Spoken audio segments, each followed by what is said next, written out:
On the evening of July 5th, a large-scale protest broke out on the Buji Street, Longgang District, Shenzhen, Guangdong Province. Hundreds of street vendors, in response to violent law enforcement by city management officers, gathered to block roads and protest. The scene drew thousands of onlookers, causing a stop in traffic. According to several eyewitnesses on the social media platform X, multiple female vendors were forcibly pushed during a cleanup operation. Some were shoved and even struck with batons, resulting in injuries. This sparked significant public outrage. A large number of vendors quickly gathered to show their support, surrounding Buji Street. The protest lasted for several hours, and tensions in the areas escalated. Someone got beaten up by the city management, hit by a baton.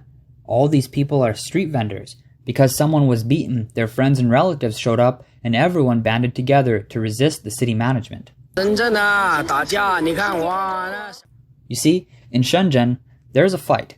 It looks like it's between the city management and a group of young guys from Shenzhen. From the numbers, there must be over 100 people involved. Quite a big scene.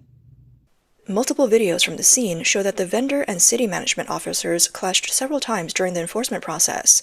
Tensions between the two sides escalated from verbal exchanges to physical confrontations, with pushing and shoving. Many vendors, visibly upset, shouted slogans demanding an end to the officers' brutality. Some individuals who appeared to have been attacked were seen lying on the ground. One lady commented, "Now we need to carry the two people who've been beaten in the middle of the street, blocking the road so city management can't get through and trapping them there." Additionally, several local residents stated that the incident was related to the so-called protection fees. A resident from Buji Street told reporters, "Here's what happened. City management officers previously told the vendors that they had to pay protection fees in order to set up their stalls.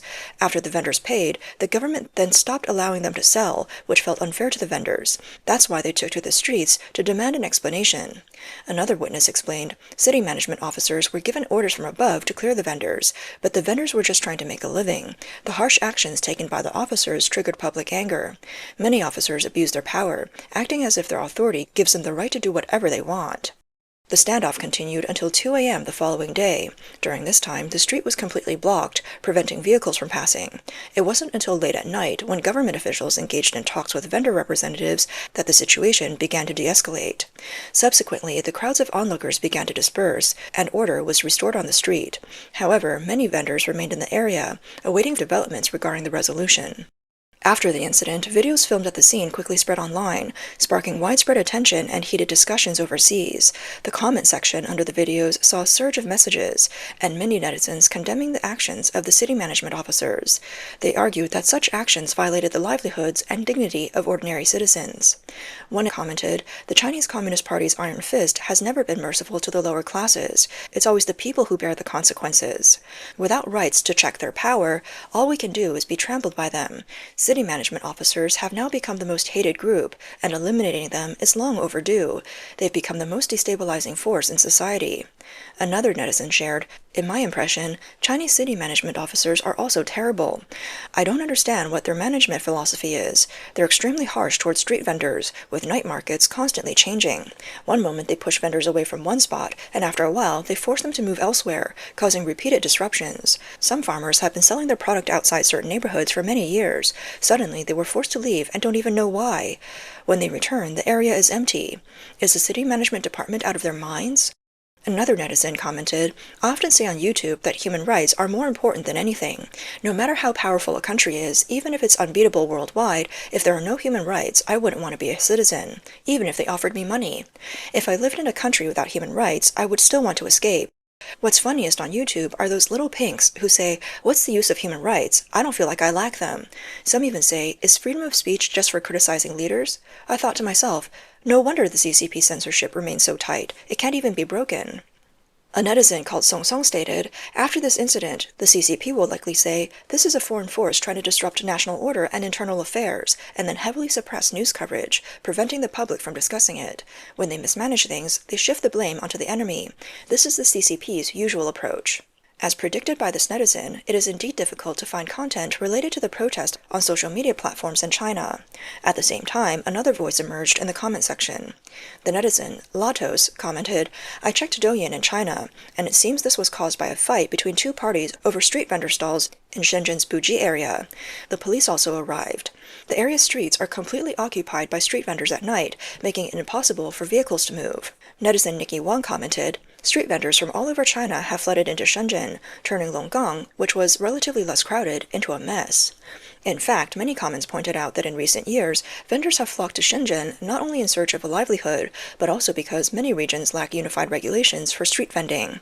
As a result, vendors, after being driven away, are forced to constantly migrate in search of new places to set up. Although Shenzhen had previously introduced policies to support the street vendor economy, the actual implementation has been inconsistent, further exacerbating the conflict. Experts suggest that ultimately, all of this stems from the economic decline under the CCP and the chaotic management of the street vendor economy. So, what is the CCP government's approach to managing street vending? For a long time before 2019, Shenzhen's urban management philosophy emphasized cleanliness, orderliness, and modernization, viewing the street vendor economy as a low-end industry that detracts from the city's appearance and image. The city consistently implemented a strict urban management model, focusing on rectification, clearance, and regulation of street vendors. The government closely monitored unlicensed and illegal street vending, especially in key areas such as commercial districts, subway entrances, pedestrian shopping streets, and around schools. City management departments also regularly conducted joint clearance operations with the police and market regulatory authorities to demolish illegal stalls. Additionally, a system was enforced which held business owners and property managers responsible for maintaining and regulating the surrounding environment to prevent street vendors from gathering. In the second half of 2019, the Central Committee of the CCP began emphasizing the important role of the street vendor economy and small shop economy. This was an attempt to promote employment and ensure people's livelihoods. After the outbreak of the pandemic in 2020, the CCP increased its encouragement of flexible employment, marking a policy shift for the street vendor economy. Since 2020, Shenzhen has introduced more flexible management measures. Soft enforcement has been implemented in certain areas and time periods, allowing for moderate tolerance of vendors who do not affect traffic or disturb residents. Pilot convenience vendor zones were established, temporary stalls were designated, and vendors were issued stall permits. First-time violators were subject to a no-fine first policy, with the focus on education and guidance. In May 2023, Shenzhen revised its regulations, which clarified that street vending would no longer be fully banned. It authorized street offices to designate vending locations under the conditions of reasonable planning and regulated oversight. The revised regulations came into effect on September 1, 2023. Most importantly, the street vending regulations continue to be enforced and have not been repealed or abolished. Under this policy, incidents of city management officers forcibly removing vendors continue to occur frequently in various parts of Shenzhen, with multiple reports of violent law enforcement. On the evening of May 9th this year, a widely publicized conflict broke out on Yuanmin Road, Shenzhen. A vendor, in an attempt to prevent city management officers from forcibly towing his tricycle, laid down in front of the vehicle's front wheel, refusing to allow it to be towed. The actions of the city management officers quickly triggered discontent among vendors and pedestrians, with many gathering at the scene to protest the brutal enforcement. Just a week later, on May 16th, another controversial incident occurred in Shenzhen. A female street vendor was surrounded by multiple city management officers while operating her stall. The officers not only obstructed her business by standing in front of it, but also kicked her folding chair away. Witnesses at the scene were outraged, and many quickly gathered to show their support. These incidents have sparked widespread discussion online, with many questioning why such harsh and extreme enforcement persists when the street vendor economy has been officially permitted by policy. In reality, the CCP's street vendor policy is largely window dressing, and numerous problems have arisen in its implementation. On one hand, the central government has repeatedly set encouraging signals, viewing the street vendor economy as an important tool for stabilizing employment and boosting consumption. On the other hand, local governments, concerned about the impact on city image, frequently oscillate between support and ban.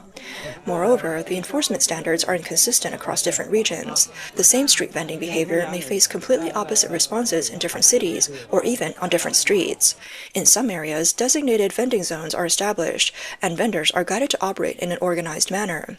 In other streets, street vending is strictly regarded as illegal, with measures such as forcible evictions and fines being applied. Many areas lack proper supporting measures and long-term planning. Although authorities claim they will manage in an orderly manner, in reality there are insufficient public facilities, waste management, and security measures. As a result, conflicts frequently arise between vendors and residents. There are also many issues with law enforcement. Officers enforce the rules arbitrarily. The same vendor may sometimes be ignored, while at other times fines are continuously imposed. There is no uniform standard, and the process is neither transparent nor fair. Overall, the street vending economy has been swinging between encouragement and suppression, with policies serving as only short-term solutions. They fail to truly support flexible employment for citizens, disrupt city appearance and order, and ultimately lead to a vicious cycle. In addition, incidents of city officers forcibly evicting street vendors have been occurring frequently across the country. This trend is rooted in the overall economic downturn and rising unemployment rates. In the first quarter of 2024, the number of newly registered unemployed residents in Shenzhen surged by 40% compared to the same period last year, and increased by 15% compared to the previous quarter. The newly registered unemployed population reached over 40,000. These figures only reflect the official statistics and do not include a large number of unregistered unemployed individuals, such as those who are laid off but not reported, hidden unemployed people, and those whose flexible employment has been interrupted. Therefore, the actual scale of unemployment is actually much higher than the published figures. As a major first-tier city, Shenzhen experiences a large influx of population every year. When the job market slows down, unemployment pressure quickly accumulates, exacerbating anxiety and instability. Recently, a report emerged stating that teachers in public schools in Shenzhen's Longgang District were nearly unable to receive their salaries for May. Shortly after, the Guangdong Provincial Party's official newspaper, Nanfang Daily, published an article which indirectly confirmed the truth of this rumor. However, the economic difficulties in Shenzhen are not limited to the teaching sector. The high-tech industry has also been severely impacted. A vlogger mentioned that many state-owned enterprises, public institutions, and government agencies have experienced long delays in salary payments, with some unable to pay on time for up to 6 months. At the same time, layoffs have been chaotic and disorganized. She remarked that despite the bright lights in Nanshan's high-tech park office buildings, many offices are vacant or have been subdivided into shared workspaces. Starbucks and McDonald's are filled with middle-aged individuals pretending to be working, sitting for hours with their laptops. Some shopping malls that were originally commercial complexes have even been converted into markets. She sighed, everyone should hold on to their money tightly and save on anything possible. Another vlogger who works in the credit industry mentioned in a video that many high-tech companies in Nanshan, including some listed companies, are unable to pay salaries. Employees have complained that the company constantly assigns them tasks no one else wants to do, pressuring them to quit on their own. He helplessly remarked, if high-tech companies are like this, how about ordinary companies? He also pointed out that if you have no debt in Shenzhen, you're already in a rare position. If you still have some savings, you've surpassed 80 to 90% of people. He expressed concern that many clients are unable to pay off their credit cards or online loans, with financial pressure reaching its limits. As a result, economic pressure has led many unemployed individuals to turn to street vending.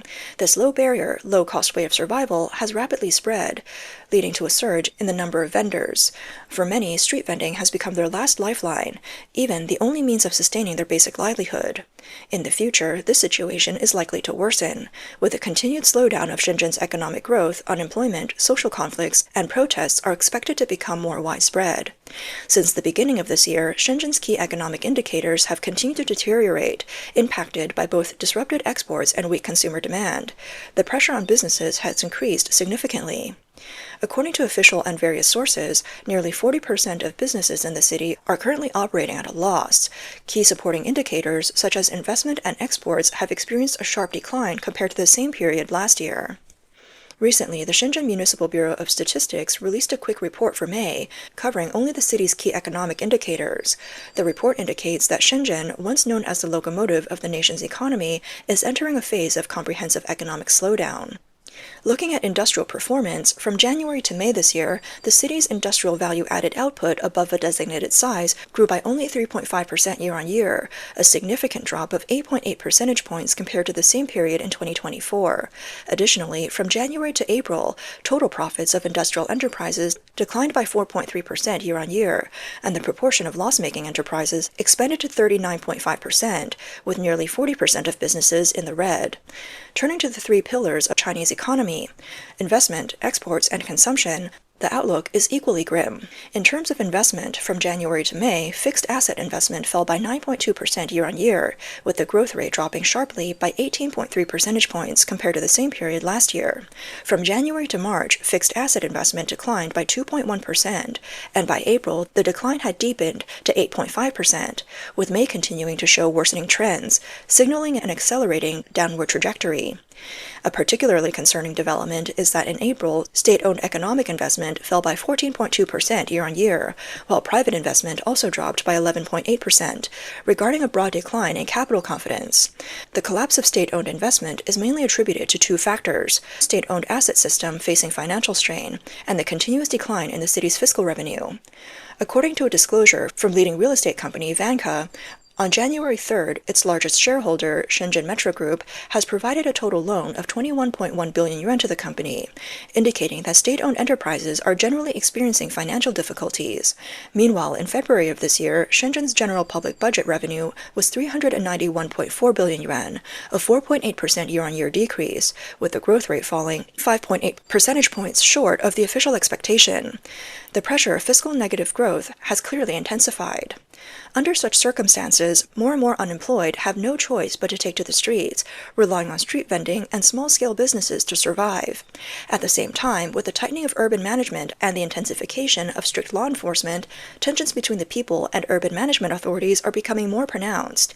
Experts argue that if Shenzhen continues to manage its cities in this manner, it will not only fail to alleviate the deep-seated social anxiety, but will also further exacerbate conflicts. Social stability is likely to face an unprecedented and severe test.